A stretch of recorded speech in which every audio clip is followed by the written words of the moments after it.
Okay, let's dive into this. Welcome to The Explainer. Today, we're looking at a summit that could, quite literally, rewire the entire future of our world. We're talking about Donald Trump's visit to China. And look, this isn't just about two world leaders smiling and shaking hands for the cameras, right? This summit is happening right in the middle of multiple, overlapping, incredibly high-stakes global crises. And these crises, they affect everything from the price of gas in your car to the advanced tech sitting in your pocket. You might be wondering, why does this specific meeting change everything? Well, it's because the world is currently balancing on a knife's edge. Trillions of dollars in global GDP are completely hanging in the balance here. At this exact moment, we've got an escalating conflict between the US, Iran, and Israel threatening the Middle East. At the same time, military tensions over Taiwan are rising. There are these massive superpower battles for dominance in AI and advanced semiconductors, plus ongoing trade conflicts. All these giant global forces are colliding all at once. Some analysts think this summit is the key to calming global markets down, while others, they're terrified it might just expose how incredibly fragile our interconnected economy actually is. So here's our roadmap to make sense of it all. First, the high-stakes summit. Second, the Middle East factor. Third, Taiwan and tech supply chains. Fourth, the AI investment boom. And finally, the global economy outlook. We're going to use a ripple effect framework to connect these wildly different global flashpoints straight to your daily life. All right, starting off with Section 1, the high-stakes summit. Let's start right at the center of this ripple effect, the core motivations driving both of these leaders to the negotiating table. Both men entered this room under immense but totally different domestic pressures. On the U.S. side, Donald Trump is dealing with stubborn inflation, core metrics just refusing to cool down fast enough. Add to that climbing oil prices and an Iran conflict that's actively dragging down consumer confidence right ahead of elections.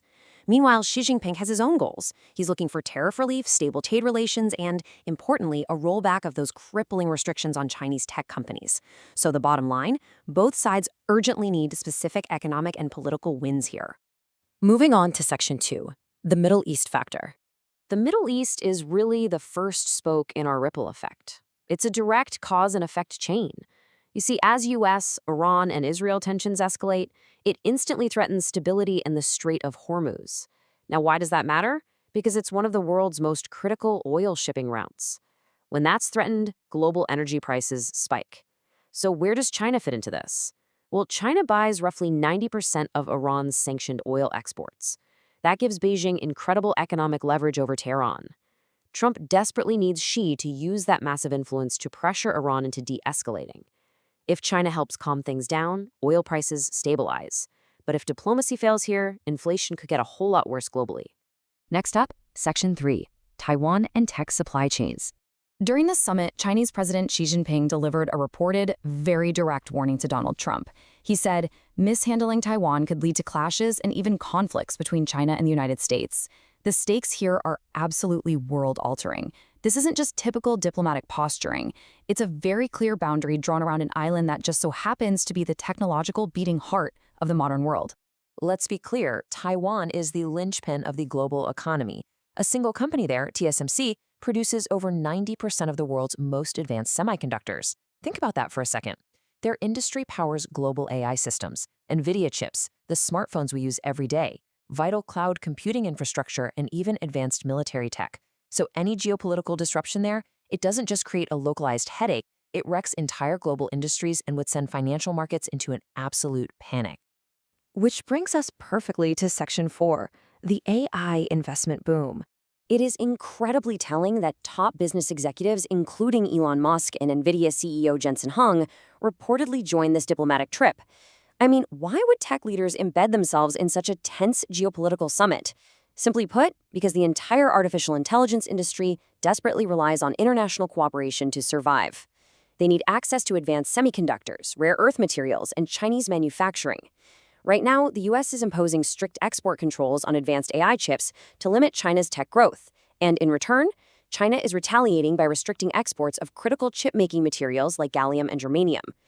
These executives were in the room because their multi-trillion-dollar supply chain literally hangs in the balance of these negotiations. If you want a single bellwether for how the market is viewing the summit, look no further than Nvidia. They sit dead center at the intersection of AI demand, semiconductor exports, and superpower tech competition. Easing tensions between Trump and Xi? That could spark a massive rally for companies heavily invested in this space, letting the AI boom continue unhindered. But on the flip side, worsening relations and tighter restrictions could easily trigger a massive global tech sell-off. Finally, Section 5, the Global Economy Outlook. Let's rapid fire through the 5 massive economic impact zones if tensions from this summit escalate. Energy. A disrupted Strait of Hormuz means spiking transport costs everywhere. Inflation. Higher energy prices mixed with high interest rates supercharge global recession fears. Supply chains. A deep freeze with China disrupts everything from electric vehicles to basic pharmaceuticals. The AI boom. Tech investment could basically grind to a halt without stable chip supplies. And financial markets? Get ready for massive volatility across stocks, crypto, and bond yields. And this brilliantly illustrates how foreign diplomacy directly dictates your domestic consumer prices. So, when all is said and done, who actually holds the stronger position? Analysts suggest that while both leaders desperately need economic stability from this summit, China might currently have a slight edge in leverage. Why is that? Well, the U.S. economy is actively fighting domestic inflation, and Washington is highly distracted by the crisis with Iran.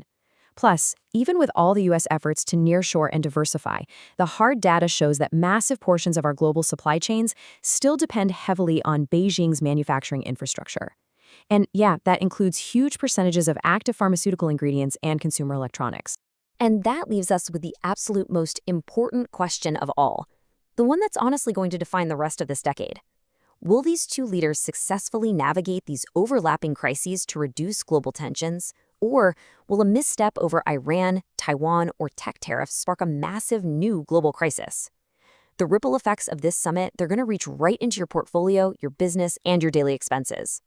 I really want to know what you think about all this. Drop your thoughts on Taiwan and the future of AI stocks in the comments below.